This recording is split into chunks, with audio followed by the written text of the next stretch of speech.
On the 25th of February 1979, the Russian Kiev-class warship Minsk passed through the Turkish Straits into the Mediterranean. Classed as a cruiser, the Minsk was nonetheless an aircraft carrier. But its comparatively small size and total commitment to vertical takeoff aircraft did give Western analysts a chance to study the Soviet thinking on naval aviation.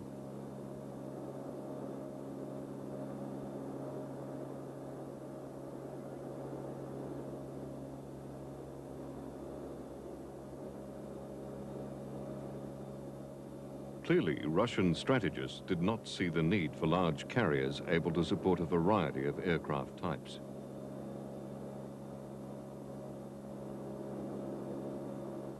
American thinking, on the other hand, has gone towards the development of massive carriers. Often nuclear-powered, these, the largest of man's mobile creations, are able to convey and support several different types of aircraft.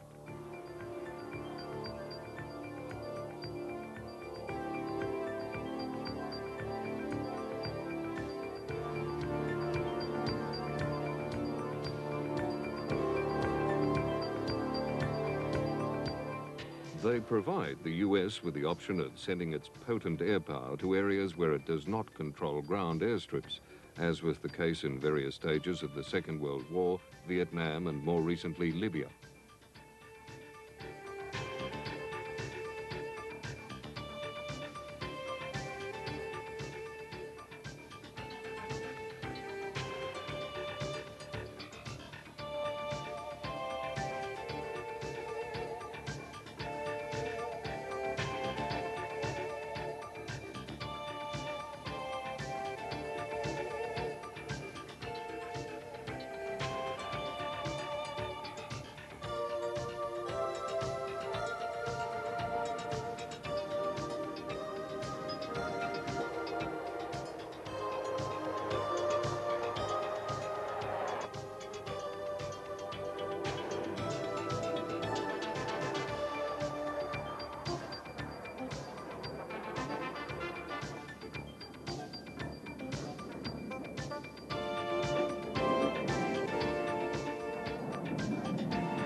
The American attack carrier can only be perceived as the ultimate gunboat. But if air power is to provide the weapons, then it also became the risk. Up to 5,000 lives and an almost irreplaceable amount of technology girthed in one steel hull, these vessels must be the most inviting target for any aerial attack. That this is not the case is almost entirely due to one remarkable aircraft, the Grumman F-14 Tomcat.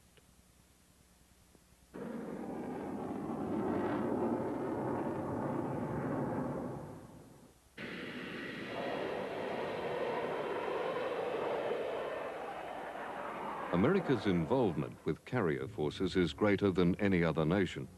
It was aircraft from the Japanese carrier task force that devastated Pearl Harbor and actually guaranteed US participation in World War II.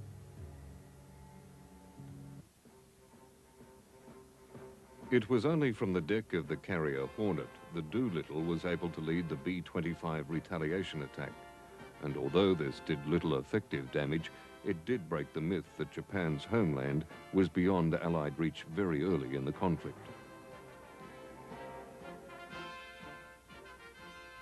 The Coral Sea battle again proved the potency of the carrier-launched aerial attack.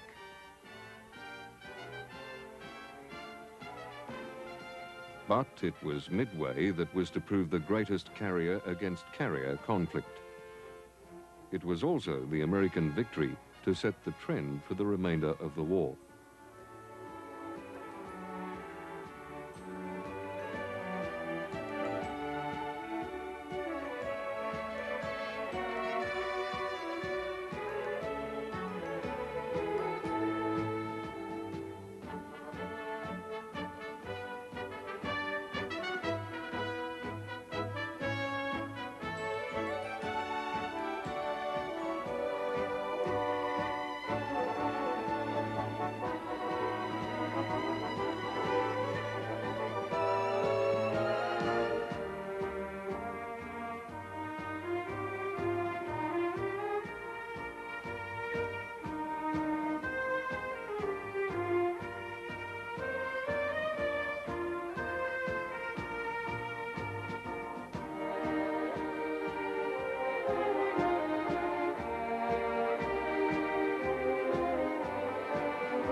But if Midway was to show the strength of carriers, it also demonstrated that they were vulnerable to the very type of aircraft they carried.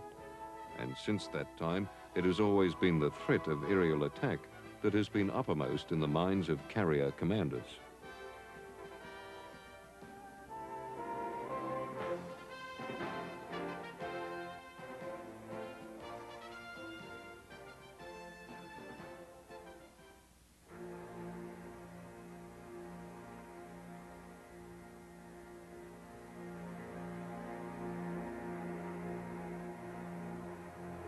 By the mid-1950s, the principal threat to American carrier forces still came from the air. Russia had developed particularly long-range maritime reconnaissance bombers, such as the Tu-20 NATO-designated Bear. With massive turboprop engines driving counter-rotating propellers, it was not fast compared with fighters of the time. But it could carry supersonic anti-ship missiles, which could be launched with devastating effect on any potential surface target.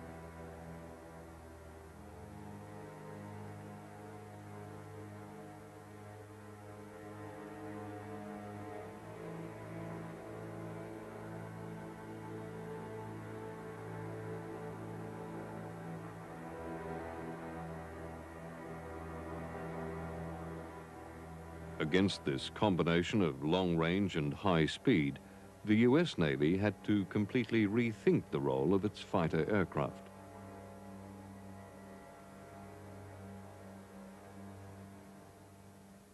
To counter the Soviet threat, the Navy had to develop a very specialist aircraft. Not a fighter in the tradition of previous conflicts, rather a long-range all-weather interceptor. To fill this role, and do so well, McDonnell developed the F-4 Phantom.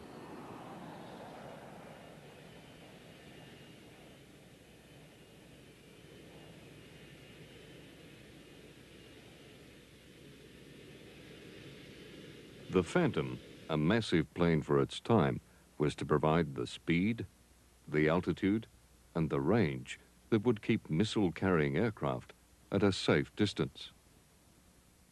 But its most important feature, and a break from previous convention, was the use of two crew members. The second crew member providing radar and other information to the pilot.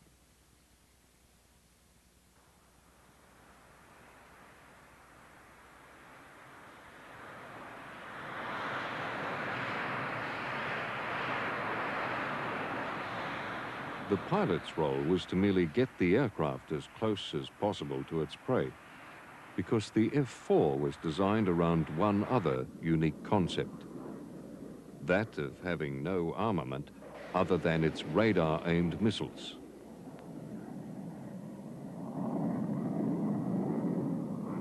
The Phantom not only proved a useful Navy aircraft, but it was also adopted by the Air Force for a variety of fighter, reconnaissance, and ground attack roles in Vietnam.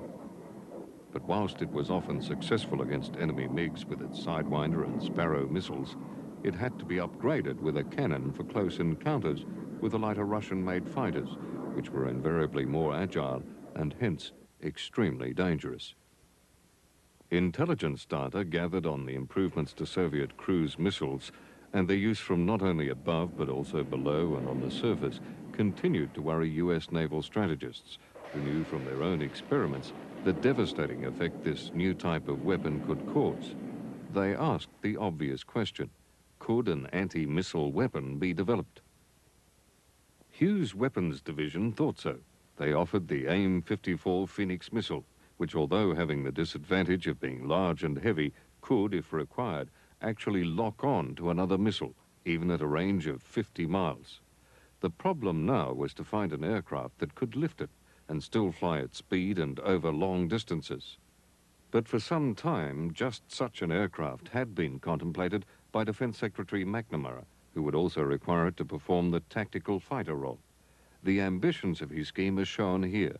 The United States Air Force, the United States Navy, one new aircraft for both services. Tactical Fighter Experimental, the new TFX, a program under executive management of the Aeronautical Systems Division. designated as F-111. Both versions will have a full-scale mock-up inspection late this summer. The TFX project, although mainly the brainchild of General Dynamics, subcontracted most of the Navy's F-111B model work to Grumman Aviation. The 111B, now a multi-role fighter, had to be able to accommodate the massive Phoenix missile. However, because the basic design was to provide a medium tactical strike bomber, the overall concept resulted in an aircraft that the Navy considered far too heavy for carrier use. Even though several successful firings of the enormous Phoenix missile were achieved, by the time this rare footage of the Navy's version of the TFX was shot, the project was already abandoned and the carrier trials a mere formality.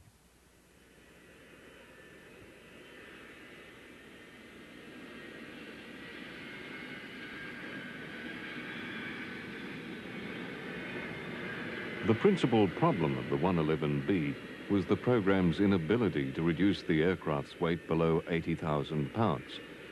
There were also shortcomings with the undercarriage and the general lack of pilot visibility on deck landings.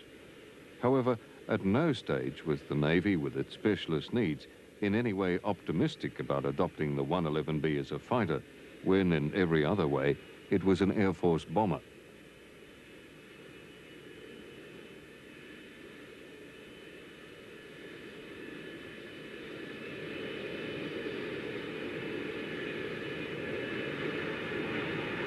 By the late 60s, the Defense Department knew the Navy required a replacement for the now aging Phantom, as information becoming available indicated that Russia was about to produce land-based swing-wing fighters with a superior performance. The problem was adequately summarized in 1969 by Admiral Connolly. There is the ever-present threat from surface to surface or surface to air missiles, from either shore stations or missile-carrying Soviet ships. The basic problem is that our stable of Navy fighters to meet these threats is rapidly losing its edge. Our F-8 Crusader was started in late 1952, over 15 years ago. It became operational 11 years ago. Our F-4 was a clearly superior fighter when it became operational in 1961.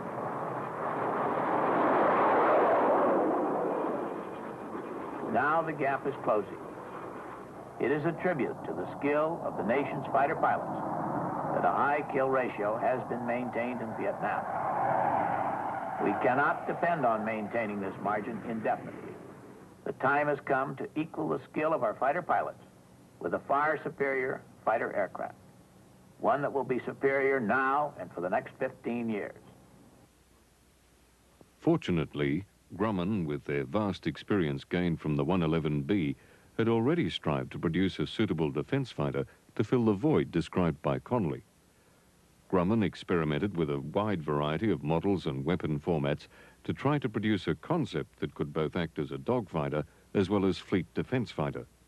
Their Model 303 clearly fitted the requirement.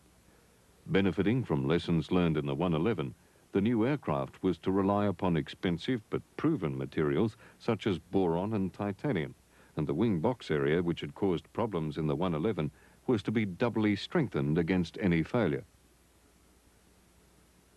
2 turbofan engines would provide speed and economy, and 2 separate fins would ensure aircraft stability should one engine fail.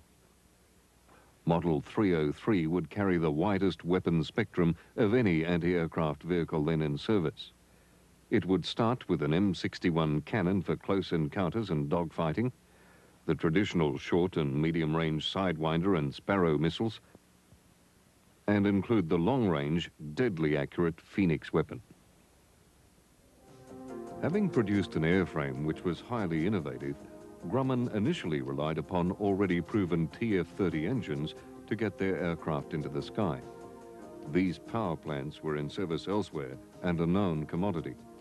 However, Model 303, right from its early design stages, had allowed for substantially improved power plants to be fitted with very little modification as soon as they became available. By adopting this something new, something proved mix, Grumman succeeded in reducing the risks without limiting the potential of their brainchild.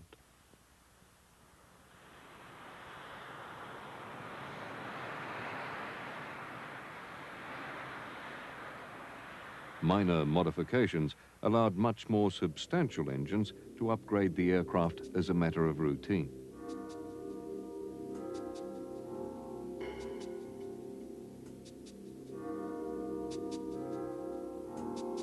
The overall accessibility of 303 was maximized by providing a fuselage that was almost totally surrounded by quick opening panels, so that servicing in the limited and difficult environment of a carrier at sea could be achieved with maximum effectiveness.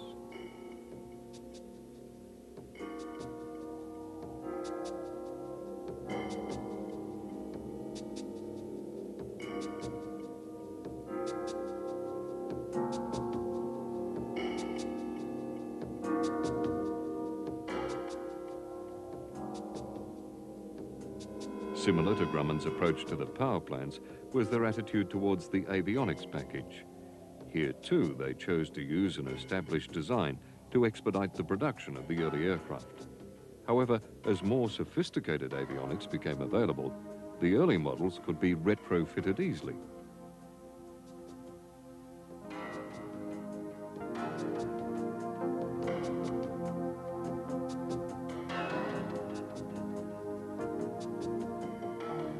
By December 21st, 1970, the prototype, now referred to as the F-14 and named Tomcat, was ready for its maiden flight at Calverton, New York. Test pilots Bob Smythe and Bill Miller had to wait all day for final adjustments, and it was only in the late afternoon, with a threat of snow the following day, that they finally got aircraft number 1 into the air. The flight lasted only 10 minutes and was generally uneventful.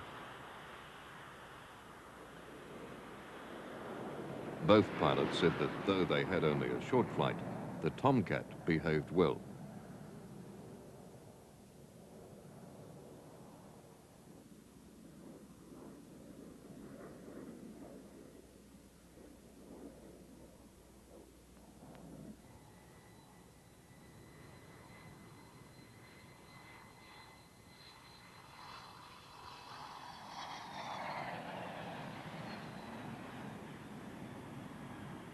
The next day, the weather broke, and it would be 9 days before it was deemed safe to fly the Tomcat again.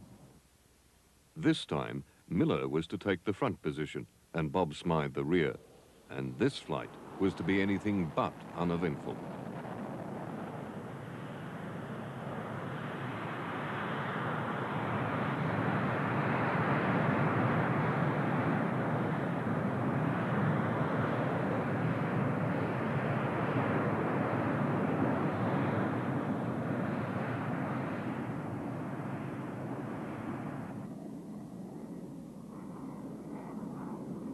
Prototype number 1 had not been in the air long when its chase plane noticed what seemed to be smoke coming from the aircraft.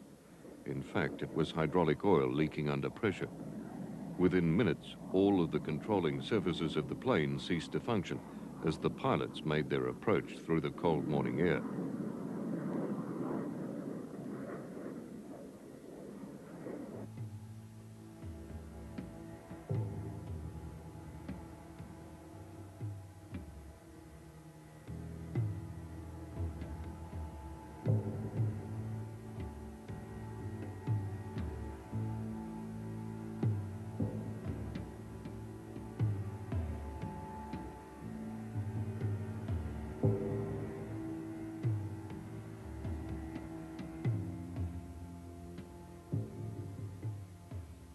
A mere 100 feet from the ground, when there was no likelihood that the aircraft would reach the runway, the pilots ejected.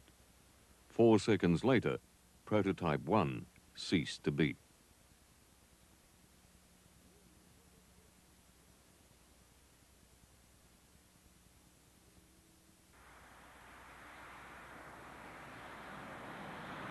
Prototype number 2 was rushed forward. This aircraft was allocated the task of testing the Tomcat's performance at low speed and carrying ordnance. But in the light of the loss of number 1, it now had a radically increased workload. To assist achieving these new goals, in-flight refueling was employed very early in the program, thus enabling one aircraft to stay aloft for hours of strenuous appraisal.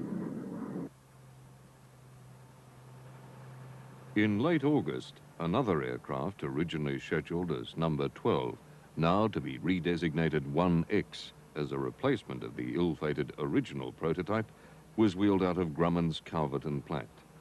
And this plane would take over the high-speed testing role.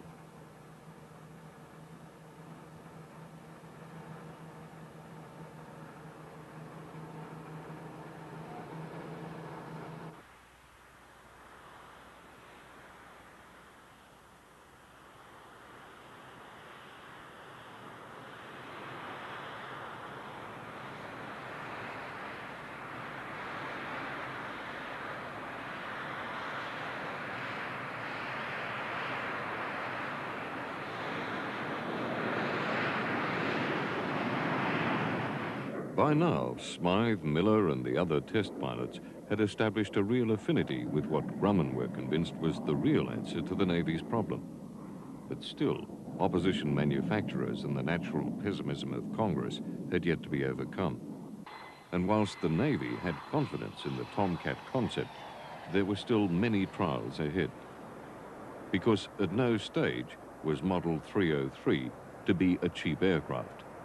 The sorts of money invested and the commitment necessary were already putting Grumman under considerable pressure.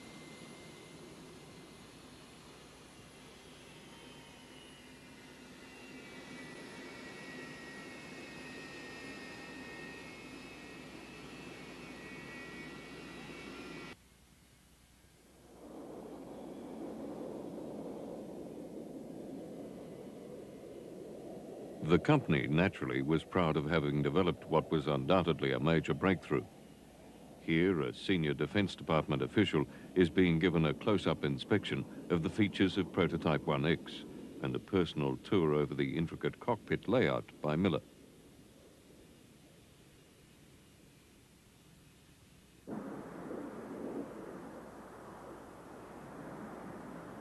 Throughout 1971, ground-based testing of the first prototypes continued.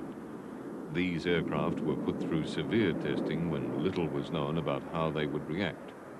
Here is prototype number 2 with a complete ordnance load, achieving the almost unachievable.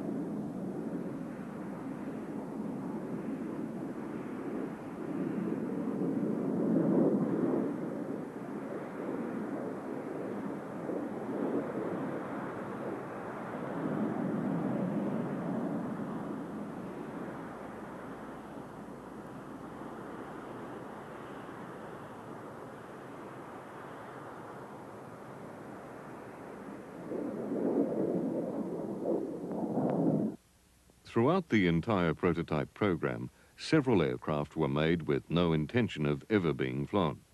Their sole role was to be tested to destruction, as seen here. By this method, it was hoped that any flaws in design or manufacture would be identified.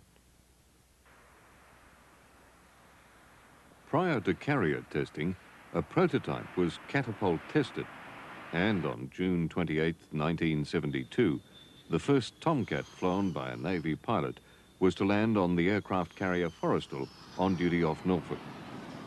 After a series of touch and goes, the landing was effected by aircraft number 10. But within minutes, a small malfunction, a leak in the hydraulics of the nose gear, appeared.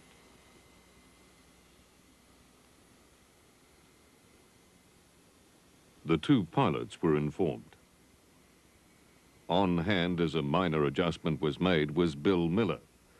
But the look on the faces of the Navy's test pilots said everything. This film you are seeing now was to be flown to the Congressional Committee for a final decision on the Tomcat within hours. As it happened, the committee gave the project its endorsement. But Bill Miller's luck was to run out 24 hours later when flying the same aircraft, number 10, he was to make a minor technical oversight. He and the plane were lost.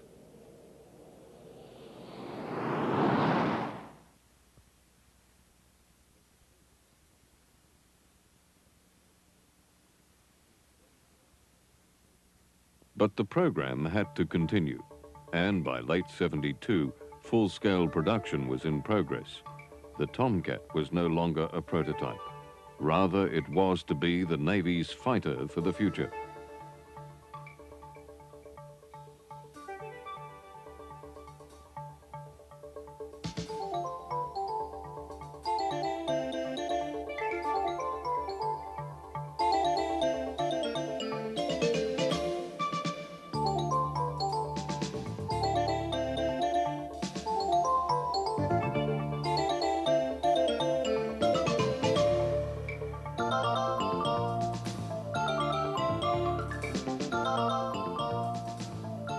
The Tomcat was still undergoing development in its weapons systems. It was to demonstrate the most spectacular achievement of any fighter aircraft with Operation 6 on 6. Good Tower, Bloodhound 204, taxi 1, revetment storming area. Up number 1284, 1.5 en route. Alternate will be China Lake 0+20. 204, taxi runway 21. Magoo altimeter 3004. Time 1440, straight up.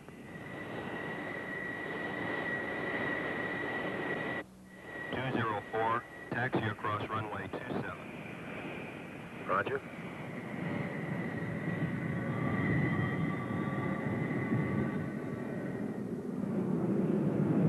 Tower, Bloodhound 204 is ready for takeoff. 204, the wind is light and variable. Switch assigned departure control frequency. You're cleared for takeoff. Magoo departure, Bloodhound 204 airborne, squawking 34000. Roger 204, come starboard 2240. Roger, coming starboard 240.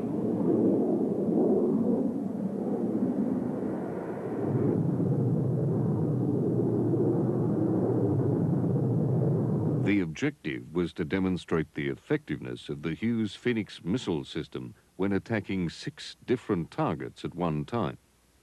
To do this, 2 air-launched drones, which would represent enemy fighter aircraft at supersonic speed, 3 obsolete training aircraft, which would represent larger enemy bombers, and 1 Mark II supersonic land-based drone, which would represent a launched missile, were sacrificed in the cause of presenting the Tomcat with an horrendous array of targets.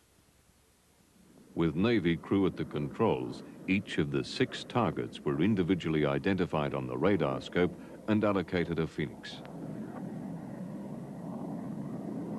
Fox 1, 1's away.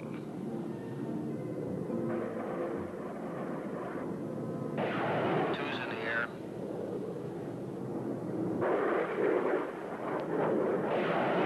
3's in the air.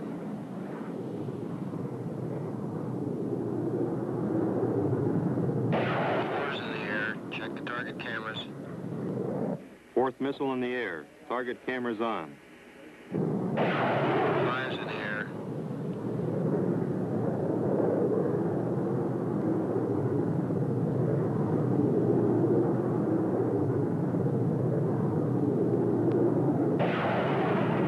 6's in the air.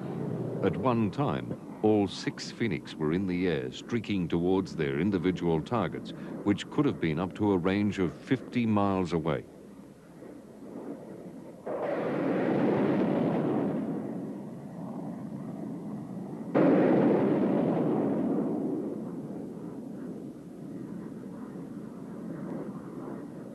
As it happens, only 4 of the 6 were destroyed, but this was due entirely to a malfunction in the 2 drones. The information collected proved conclusively that even under 6-to-1 odds, the Phoenix Tomcat combination had a success rate of 80% or better.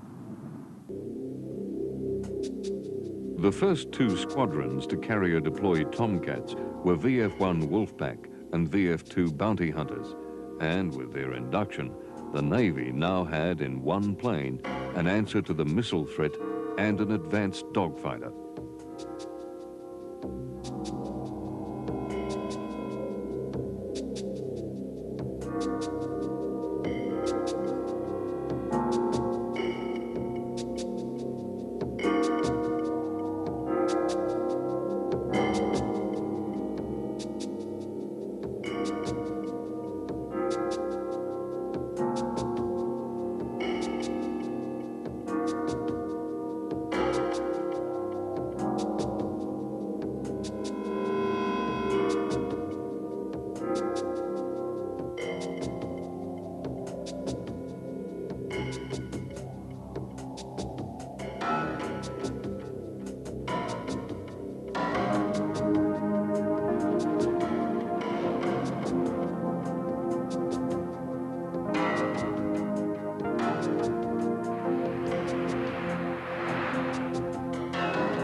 Every landing is a new experience, even for veteran pilots. Placing 80,000 pounds and $40 million worth of high technology onto a few hundred square feet of deck takes its toll on men and machinery alike.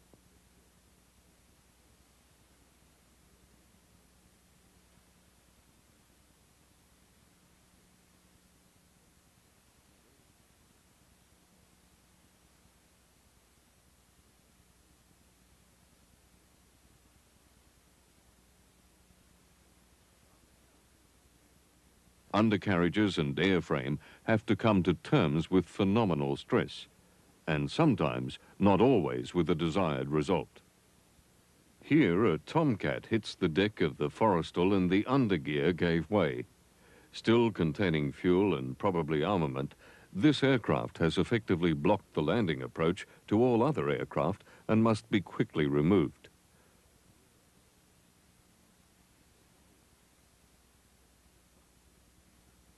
The flight crew leave the scene almost routinely. During September 1976 in the North Atlantic, 2 other airmen were even luckier. Their Tomcat was parked in the ready position on the carrier John F. Kennedy when suddenly it lunged across the deck and fell into the ice-cold sea.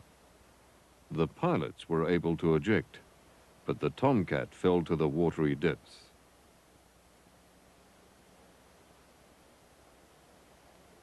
Underwater salvage experts were brought from Germany to retrieve its crushed carcass, rather than risk it falling into the hands of Soviet spy boats, which witnessed the entire event.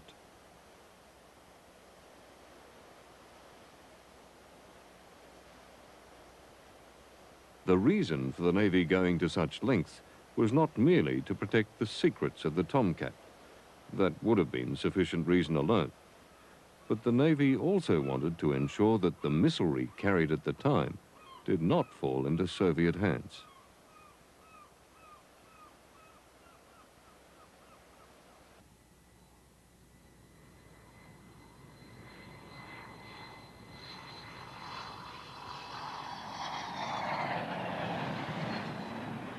Miramar Naval Air Base is Fighter Town, the home of the famous Top Gun trophy contest.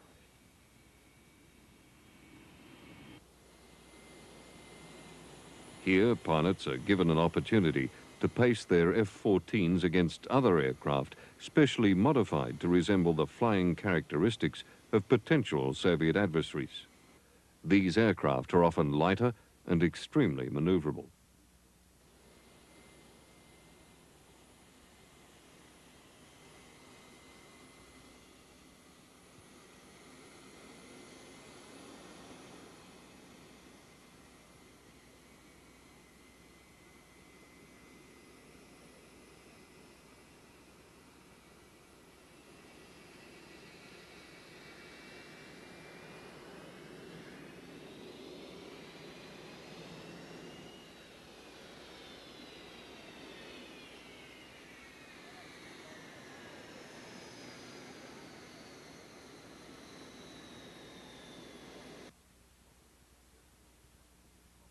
This Tomcat crew, probably already with considerable experience, will have to set their wits and their machines against pilots who are veterans of combat in 1 or even more theaters.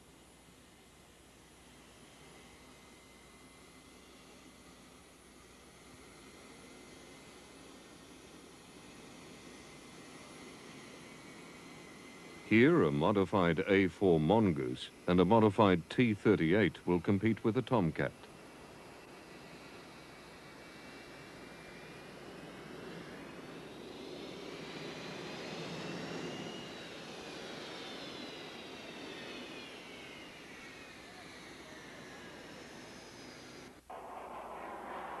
The T-38 is virtually a flying legend of nimbleness and should ordinarily easily outmaneuver an aircraft of F-14 bulk.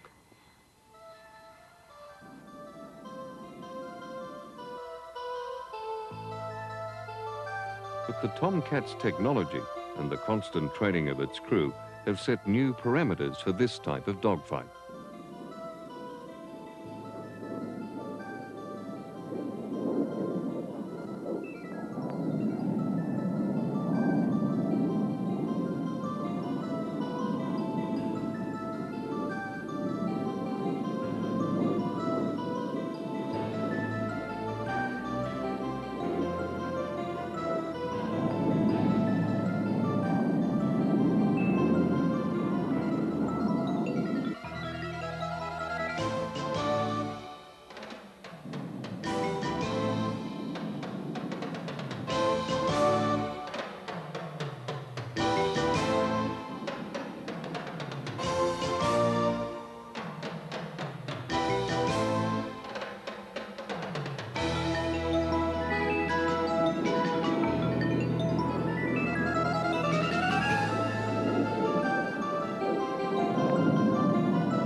Tomcat is not only required to excel in exercise, but also to compete and win when the game is real, as it did over the Gulf of Sidra in August 1981. A Hawkeye reconnaissance plane from a carrier deployed in exercises off Libya observed Libyan airspace for a potential threat.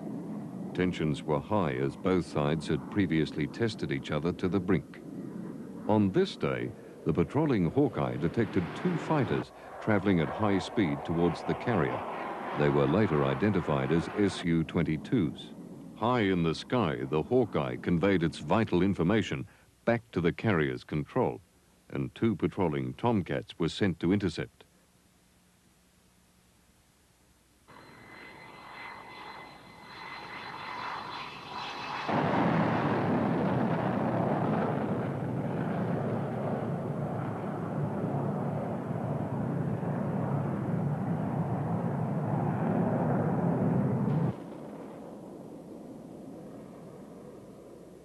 The two sets of aircraft approached each other at high speed.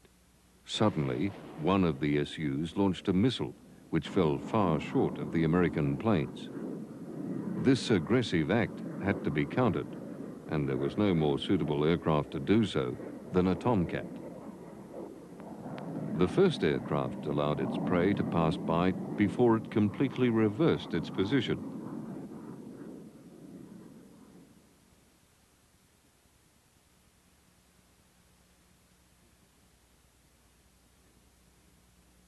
Then it came upon the ill-placed 22 and quickly dispatched it.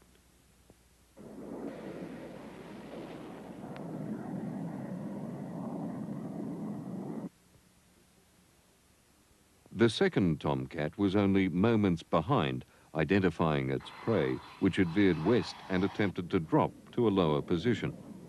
Seconds after the first Su-22 was destroyed, its companion was to suffer the same fate.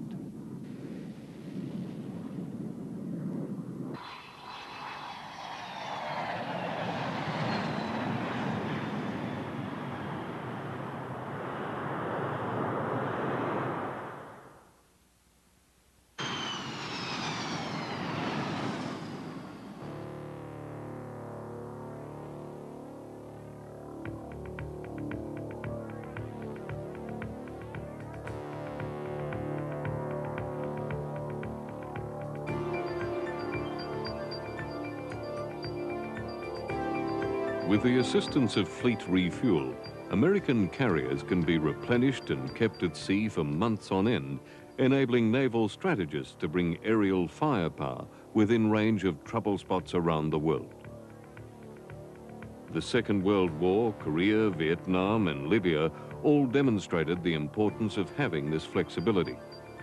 But it's only with the development of the Tomcat that the Navy can be sure that its floating runways are impervious to attack.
Tomcats, like all naval aircraft, have to be able to function at combat status in any climate and many environments.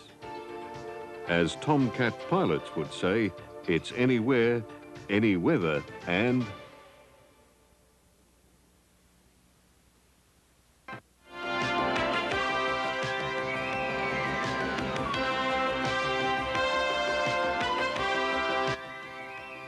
Up next, in the deep of the Mediterranean Sea, discover some secrets of nature. And at 11 Eastern, a series of devastating events that ravished the nation of Cambodia on Southeast Asia Revisited.